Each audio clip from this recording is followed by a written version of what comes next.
What is your point of reference? What is your point of reference as a man? What is your point of reference as a woman? What is your point of reference as a father, a mother? What is your point of reference for love, your career, your surroundings, self-respect, your goals? What is your point of reference? I'm talking to somebody out there. You have horrible taste in friends. You have horrible taste in picking boyfriends, girlfriends. You have horrible taste in trusting people. What is your point of reference? Because you're 21 and older doesn't make you a man. Because you're capable of making a child doesn't make you a mother or a father. If you've witnessed failure all your life, you're either going to decide to break the cycle, or without you being conscious of it, you're a part of the cycle. You have become a duplicate of your mother and your father. You have become a duplicate of everything and everybody that you grew up around. Because why? That is your point of reference. That is the blueprint. You have become your mother and father without you knowing. Here's a little secret. I don't drink and I don't smoke. I don't do any type of drugs, ever. Because my life as a kid was consumed in all forms of alcohol and drug abuse.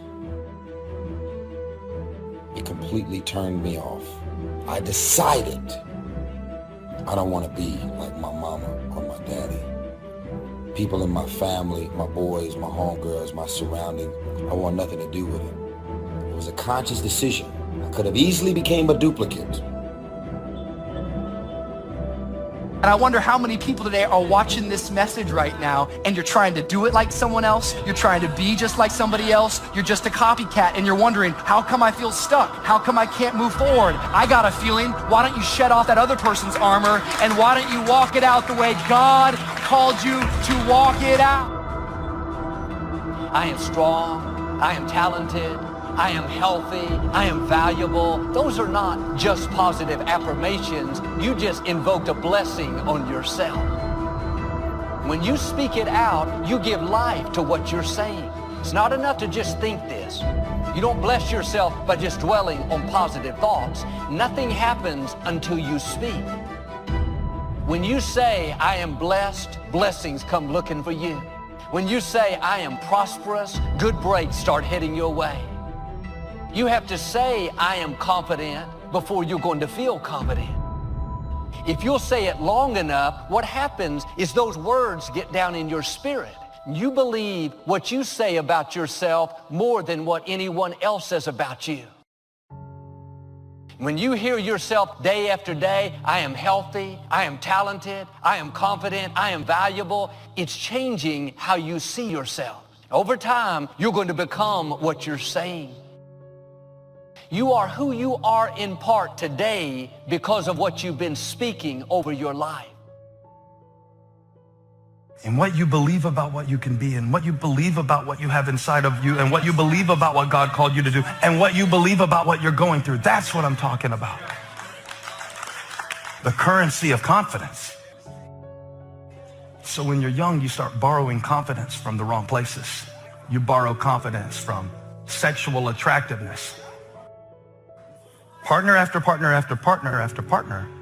And rather than ever being in a real relationship, the good part, where you have to love somebody for who they are, not what they look like, you take this feeling of, oh, I have somebody, and you borrow the confidence of having somebody. But when you borrow confidence from the wrong places, the interest rate is ridiculous. I'm talking about when you get in a relationship where you have to compromise your values to get your needs met. Y'all, that's worse than the check cash in place. It's an interest rate. And let me tell you another thing. While I got you fired up about all the people that you kept going to because you wanted them to validate you, but they can't because they're not God. They didn't make you. They don't know you like that. And they have their own insecurities. So leave them alone and get it from God. You keep trying to borrow confidence from people who have insufficient funds. They can't do it. They can't. As a man, if my father was married to my mother for 30 years, I'll find myself looking for someone that reminds me of my mother, because that would be my point of reference.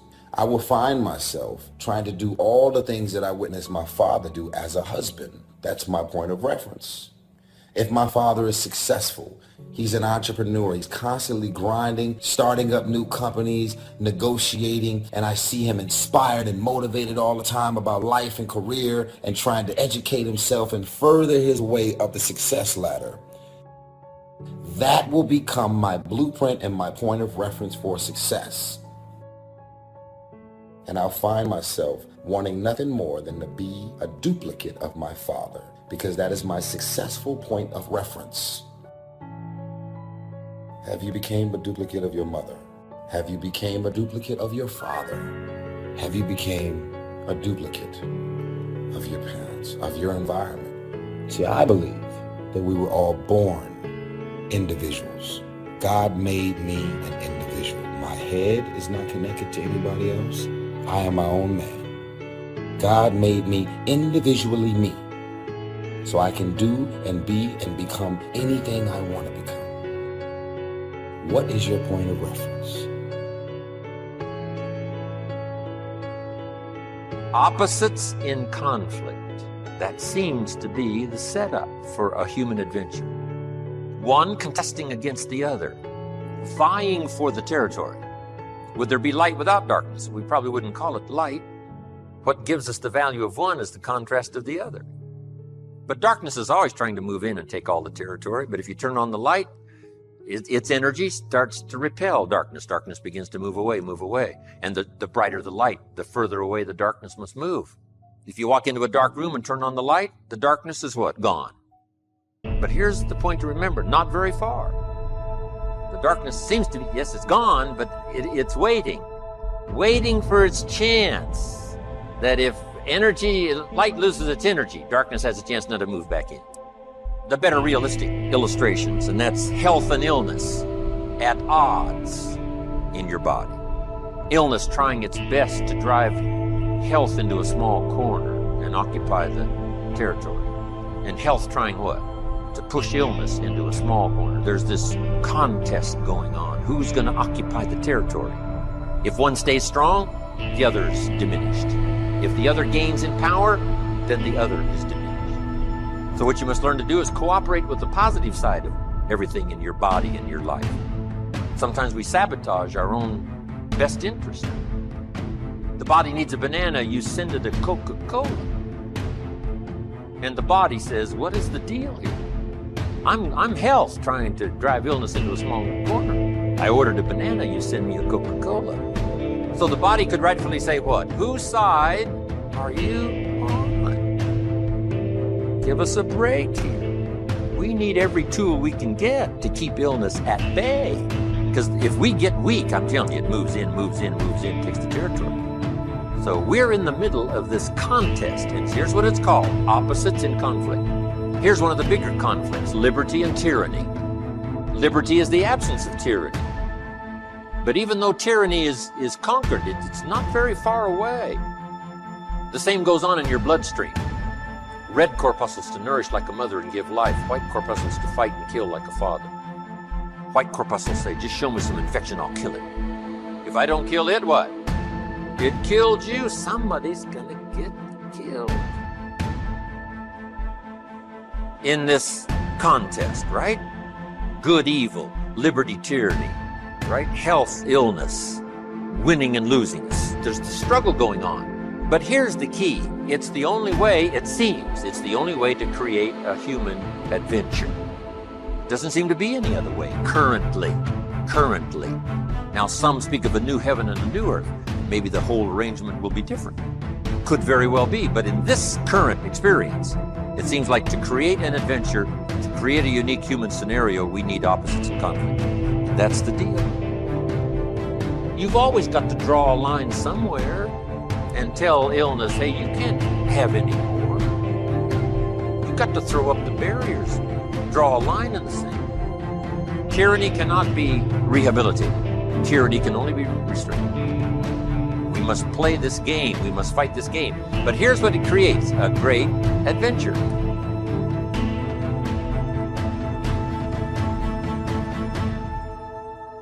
Let me give you the ultimate now. Could you win if you couldn't lose? And the answer is no, it doesn't seem like it. You couldn't call it winning. You can't win if you couldn't lose. So that's the deal now. Negative, positive. Would there be negative, positive without negative? No, it doesn't seem like it. It seems like this is the current setup. The invisible is often more real than the visible. That sometimes the stuff that we collect, that we say is real, is less real than the stuff that we neglect because we can't see it. I'm talking about your state of mind. I'm talking about your relationships with others. I'm talking about the way that you process disappointment, those things, the way that you treat people who can't do anything for you, those things. You have this visible kingdom world, but there is an invisible kingdom within you that is more important than the kingdom around you.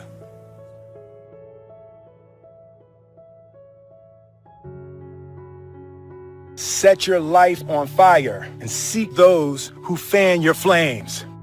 Don't be hanging with no jank-ass jokers that don't help you shine. The prerequisite for spending time with any person is that they nourish and inspire you.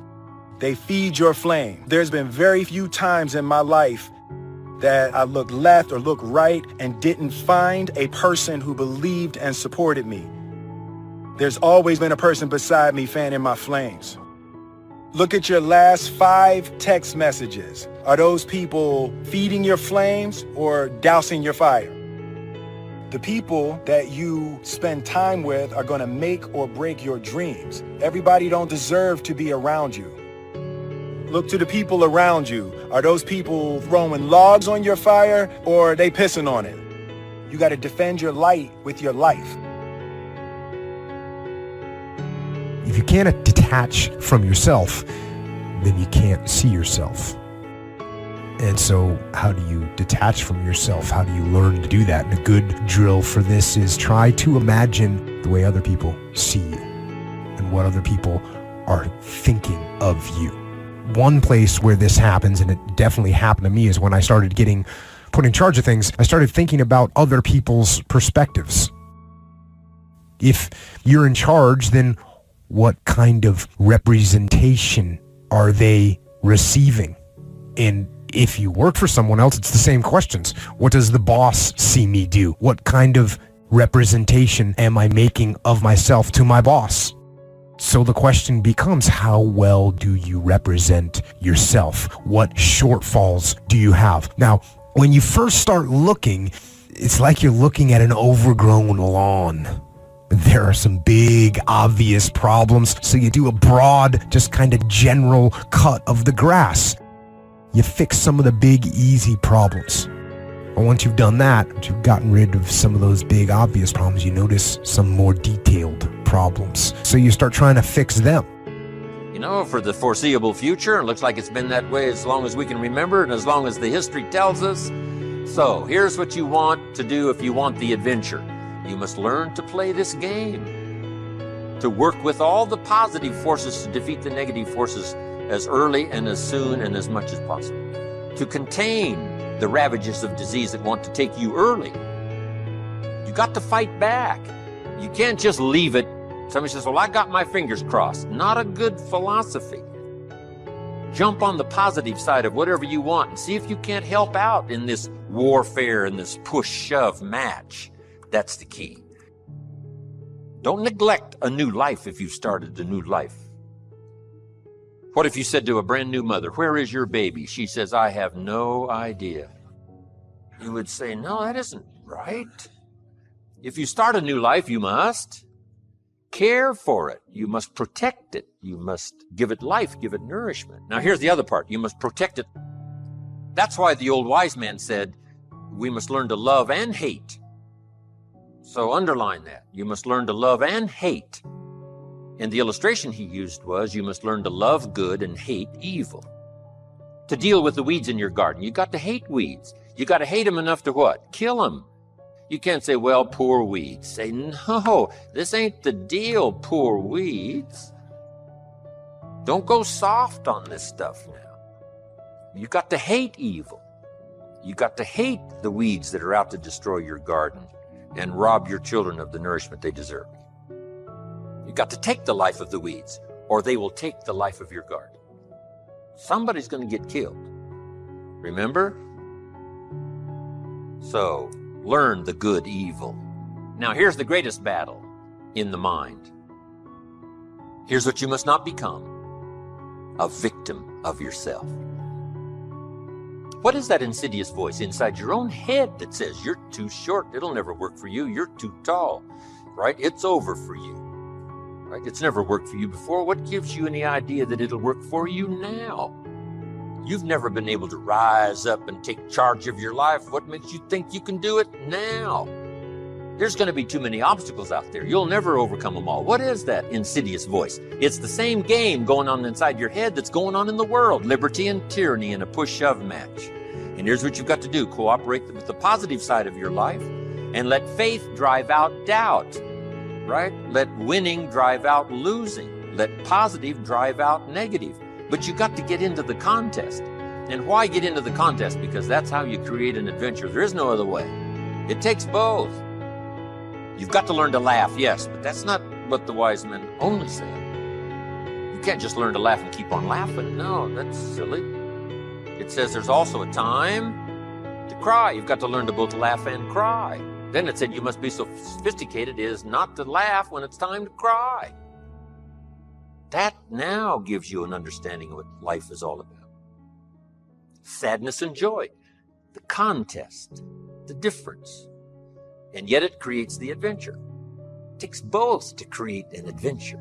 But here's the adventure: to overcome the evil, to put evil in its place.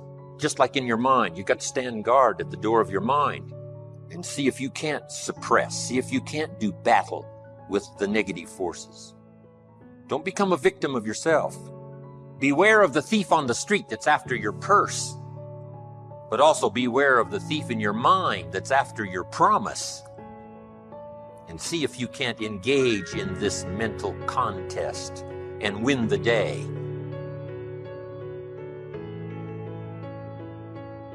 Credit goes to our awesome patrons who make videos like this one possible. Consider joining them to support our work. You can also support us by subscribing to our channel and clicking the bell button to get notified when our new videos are released. And as always, thank you for watching. Here's the deal. If you get to the top of the tree, all the fruit from the bottom at the top is going to be there, son. So I don't need you focusing on cars and money and stuff. You're going to get that. I need you to focus on why you were born in the first place. Why are you here on earth for this particular time? What are you doing here? I need to tell you that you owe you something. I don't want nothing. You ain't got to start with the two-parent background. You ain't got to start with wealth. You ain't got to start with your parents graduated. It's not the hand that you dealt. You got rich kids who on drugs. You got rich kids who committed suicide. You got rich kids who don't know their purpose in life. It's not the hand that you was dealt, baby. It's how you play your hand. Every opportunity is the last opportunity. Every opportunity, I have to reprove myself again. Every opportunity, I'm still no. E.T., you've been doing this for years. Why are you so nervous? Because the day you become content, the day you stop evaluating yourself, the day you stop growing, the day you stop getting better is the day you die. Is the day the person who's trying to catch you will get you. And I ain't where I want to be. And I'm like, God, I ain't where I want to be. And he was like, you stop being a victim. I said, what you mean a victim? Well, it ain't my fault my mom got pregnant at 17. It ain't my fault my daddy wasn't there. It ain't my fault they couldn't get along. It ain't my fault. He said, boy, you grown. You ain't 10 no more. The decisions you make right now is up to you. You crying about something that happened to you when you was a kid. You ain't even no kid no more. You a grown man. Take full ownership. The stupid stuff you doing, your parents didn't make you play no video games. What you crying about? So what, your daddy wasn't there? Your mama ended up getting married. What you crying about? He went to work every day. He never beat you. He never abused you. Your mama did the best she knew how to do. What you crying about? You grew up in a house. What you crying about? You've been lazy your whole life, and now somebody told you you can make 6 figures, and you go knock on the door 100 times, and your body say you a lie. You ain't never gave 100%. In order to knock on the door 100 times, you're gonna have to get 120. Get up out of here. You can't do this. And you're gonna have to fight and fight and fight and fight.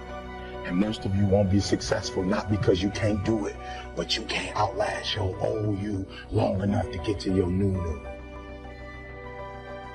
Every day when I wake up, I got all kind of demands. You got all kind of demands. And the reason why you're not where you want to be is not because you're not great, but you're taking all other people's stuff before you spend enough time with yourself to get to know you and get to know what you want and what you should do. And so please raise your hand with me if you're saying, E, from this day forward, I make a commitment to myself in a way I've never made a commitment to myself before. Let me see your hands.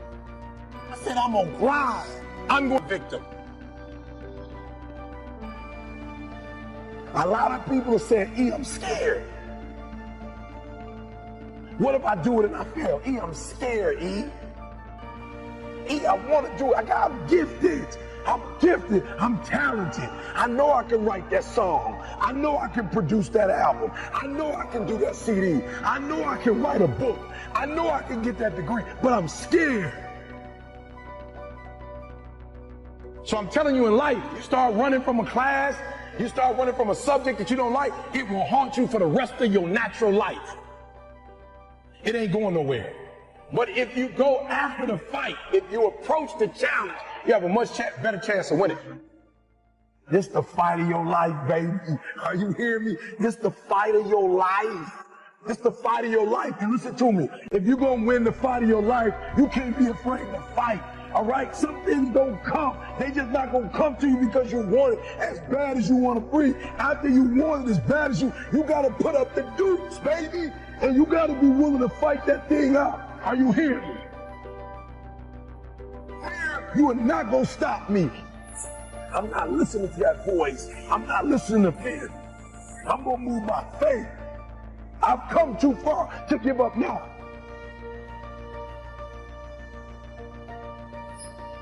You got greatness all inside of you.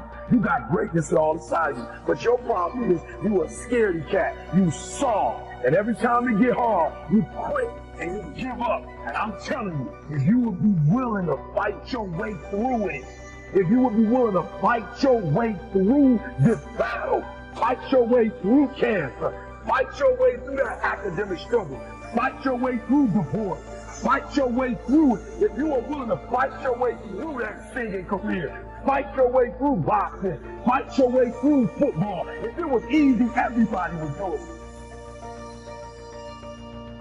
Fight your way through it. You gotta fight the fear, because guess what? Fear is bigger than you. There's greatness in you. Are you hearing me? There's greatness in you. And you mean to tell me you're never going to reach your full potential? You mean to tell me you're never going to be what you've been called to be? That you're not going to do what you've been called to do because you are afraid? Listen to me. The boogeyman ain't real. That's why I need you to understand that you can have it. For real, you can have it. But it's going to be a fight. And if you're willing to put up the fight, I'm telling you, at the end of the fight is going to come victory.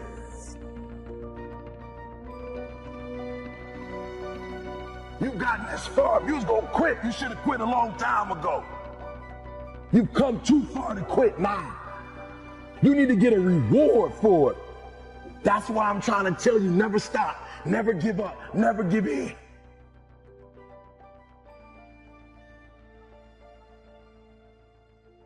Your boy was a high school dropout. Your boy was homeless. Are you hearing what I'm saying?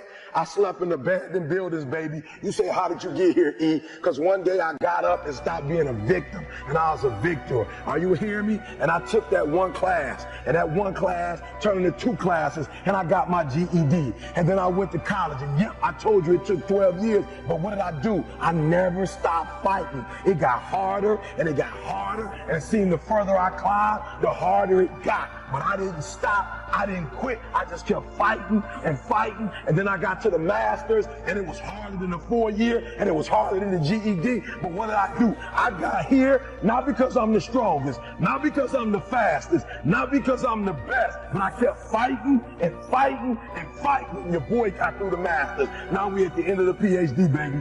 Oh, you're not hearing what I'm saying. Now we got the dissertation. And I ain't no writer, and I ain't no intelligent dude, and I ain't no scholar. Then you say, how you gonna get the PhD? Because I keep fighting and fighting and fighting and fighting and fighting and fighting. And what I will not do is I will not quit.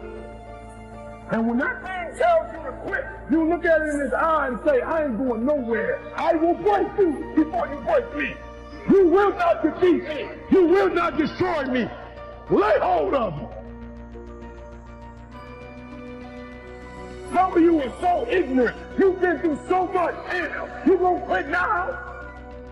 You should have quit 10 years ago when you got raped. You should have quit 10 years ago when he walked out on you.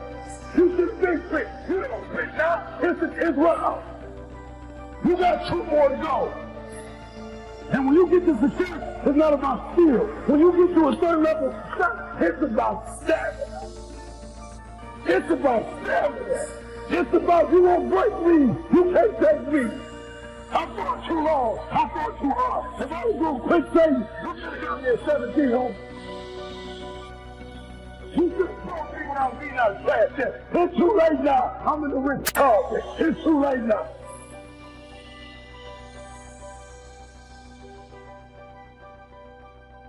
I keep fighting and fighting and fighting and fighting. It's too late. I got people's lives out there. It's too late. He should have broke me a long time ago. I'm unbreakable now.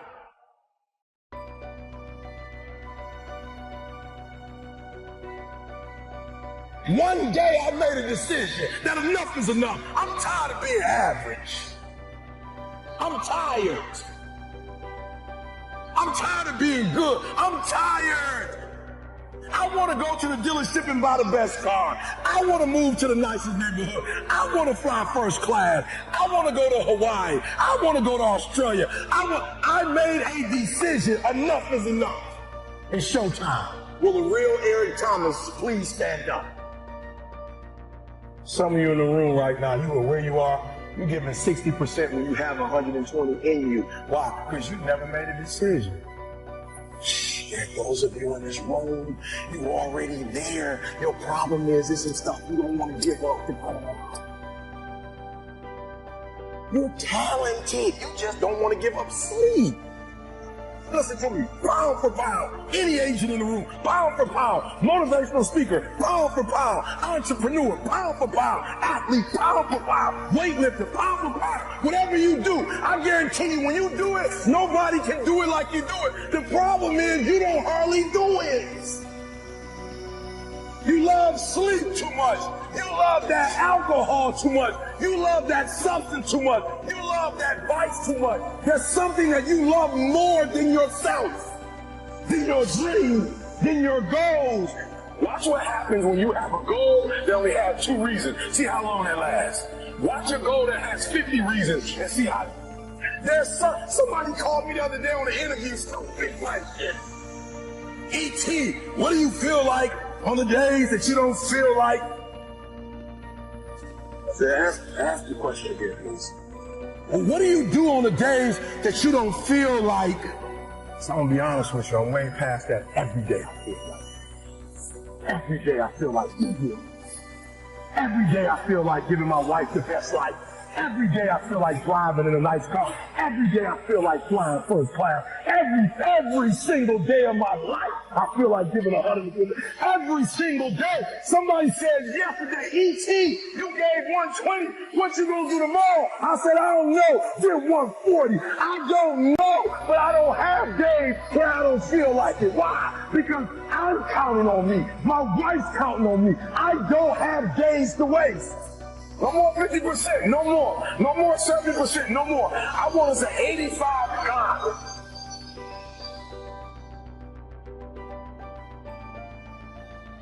I want you at 85 and climbing. If you're at 80, I want you at 90, and I mean moving rapidly. Not rocket science. And the universe is not responding to you correctly because your body language sucks. Your spirit sucks. Just defeated. Now I need you to give me that 120. I need you to give me that everything you do. I need you to start giving me that 120 and everything you do. Bring it all together. Bring all the energy, all the passion, bring it all together and dominate.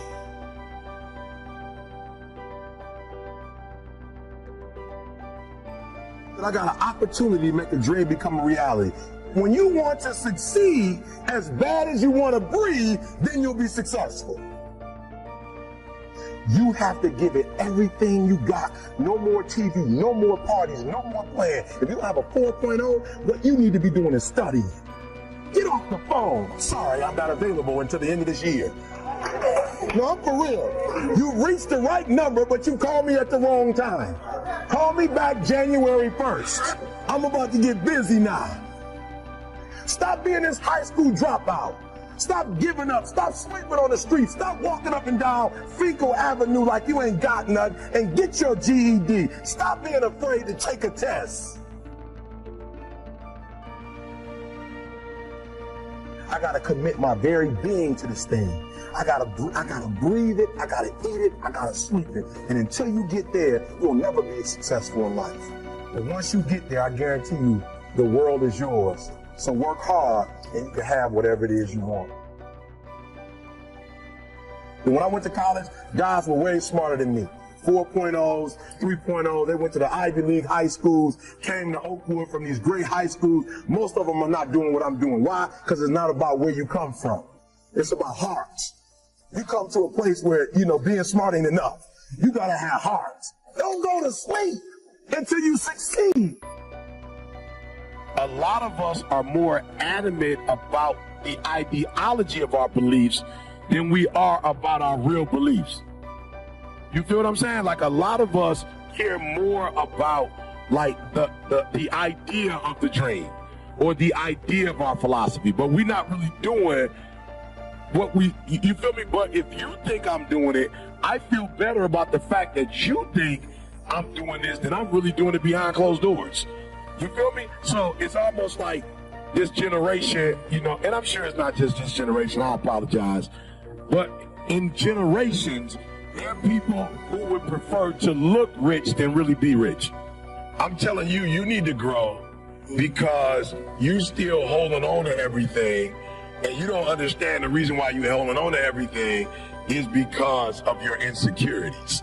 You feel me? Like you this the third year you said you was gonna do certain things and you haven't done them. And all of us are brilliant. So there's no reason that you that brilliant and it's taking you 3 years. Matter of fact, it ain't taking you 3 years. You still haven't got it yet. You're still piecemealing. And why are you piecemealing it? Because you're not dealing with a realer issue. The realer issue is you want control. You're insecure. You feel that by helping other people, it's going to diminish you for some reason. That's not the truth. The truth of the matter is LeBron can go to whatever team he wants in the NBA. The truth of the matter is Steph, anybody would take Steph and fight for Steph. Anytime these boys free agents, the market is fighting for these boys, and they spending $250,000. You know what I'm saying? Baseball, they spending $450 million. I'm sorry. These boys get millions and millions of dollars. So for me, the first thing I realized was leverage is having something other people need, period. Don't make it deeper than that. It ain't no deeper than that. You have a product or a service that is needed. Now, I'd even say, needed by the masses. I was talking to TJ today. You know, he's doing a phenomenal job in terms of he's grown as a speaker. Yeah. So now I can give him opportunities. And he was like, yeah, I had a video that went up 9,000. Got 9,000 views. I said, do me a favor. This is not 2008 where views mean something. Okay, why am I saying that? Because people could pay for stuff. When we first started doing it, if you had 100,000 people following you, it was really 100,000 people following you. Now, it's the robot, it's the ads. Bro, you can pay to get 9,000 people to see your stuff. So I was like, TJ, that's not what you want. You want to add value. He's like, what does that mean? I was like, just because 9,000 people watched it, it don't mean you added value to 9,000 people. It's just telling you that the numbers said, I said, here's what I need you to do. I need you to make sure that the football coach is watching that joke and going, I need to hire you. That's a different mindset. Yeah. I need your speech to go up there and every football coach in the country go, we can't afford E.T., we can't afford Inky Johnson. We need to get TJ. How much he costs? So that's number one. It is having a product or a service that's super valuable. I didn't read a book. I didn't get this from a book. I didn't get this from a conference. This is literally from being homeless. This is literally from sleeping in abandoned buildings. This is literally from dropping out of high school and eventually going back to high school and finishing college. Like, this is trial and error, and everything I'm going to share with you is lived. Nothing read, no conferences, from the bottom to the top. And what I'm hoping to accomplish when I leave, if somebody has not really gotten started with the rest of your life, you're like, E.T., I'm walking out of here next level, right? And then there's another group, you kind of got started, but like you're playing with it. Like, you're not putting forth 120%, you're not all in. And then for another group, you're doing great, but you're comparing yourself to other people, and I want to push you to be phenomenal, all right? So I'm going to say it again.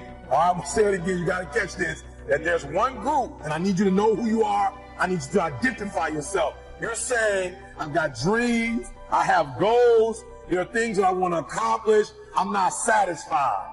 Like, I don't sleep well at night. Like E.T., I dream at E.T., I wanted E.T., I look around at other people who are living a certain way, who are driving a certain way, who are experiencing life. And E.T., I want that, and I've robbed myself. I have not been true to myself. I've not done the things I need to do. And there's another group, E.T., I got started, but I stopped and start. I stopped and start. I stopped and start. And those two groups specifically, I want to speak to you and help you to get to a different level. So you got to do me a favor, all right? You got to do me a favor. There's somebody in the room. I just need you to think about it for 1 minute. I want you to think about that thing or those things that you're saying, E.T., there's some things that I have to get done. I have to get done the rest of August. I have to get done the rest of September. I have to get done in October. I have to get done in November. I have to get done before December. When the new year comes, there's some things I have to do. So if you're in the room and there's some goals that you've not accomplished yet, you've not obtained yet, there's some things that you still need to get done. You are at a place of desperation and you say, E.T., I have to make this happen. I want you to raise your hand. Let me tell you something. If you get to that point where you do exactly what you say you're going to do, you're going to get to the next level. All right, so let's get started. E.T. is saying, and it's E.T., I'm being honest. The PhD was the only thing. And so every day, 3 o'clock in the morning, I spent an hour praying. I spent an hour working out. And then from that point, for about 4 or 5 hours, I just wrote. And now I'm seeing over 100 and some pages. I probably got another good 100 to go, and we're finished with this process. So what is it? What is that one thing that you're saying that I am going to get this thing done, and I'm going to make my dreams become a reality? Now, if E.T. can do it, anybody can do it. They looked at the most successful men and women of the world, and they found that they had like 7, 8 things in common. And one of the things they all had in common was a routine. They are obsessed with their routine. They don't have a gap of wasted time in their routine. You know, I realized the reason why I'm so successful and the reason why I don't get in trouble like I used to when I was younger is because when I was younger, man, my schedule had so many gaps in it. The devil had like, okay, he might pray at 6, but my man is watching, he playing video games by 8:30. It's not that I'm sweeter than nobody. The devil can't get to me because all my time is taken up. And by the time he get to me, I'm asleep. I'm too asleep to say it. I'm just being real. 8:30, he's like, Eric, you should. I'm like, bro, I'm tired. Come back to me tomorrow. You know what I'm saying? Like, tempt me tomorrow, bro. I'm about to go to sleep. I'm good. Look, my body said, all you got to do is put your shoes on. That's the hardest thing you got to do. Just put your shoes on and I'll do the rest.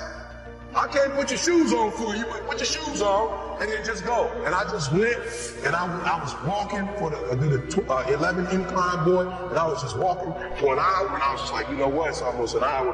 I don't feel like running. My body was like, don't even worry about it. We'll get to that when we get to it. I did my hour, about to get off. My body was like, you know we run now. I said, what? We run now. Let's go. You ain't tired? I said, I am tired. No, you're not. You just walked for an hour. You're not tired, Eric. The brain is telling you some dumb stuff. If you were tired, you wouldn't have been able to walk for an hour. Okay, so let's do this. Just run for 2 minutes. I'm trying to help somebody right now go to a whole other level. The Bible says the reason why you go back to sleep is because you've always gone back to sleep. It's like the default. You go back to sleep because all you got to do is stop going to sleep, and then you're going to stop going to sleep. All you got to do is stop fussing and cussing, and you're going to stop fussing and cussing. All you got to do is stop spending all the money you got and start saving it. Listen to me. I became number one in the world. I became a millionaire not because I made more money. I became a millionaire because they told me millionaires only live off of 30% of their income. I want to make it plain for you. I became a millionaire because I did what millionaires did. I stopped living off 100%.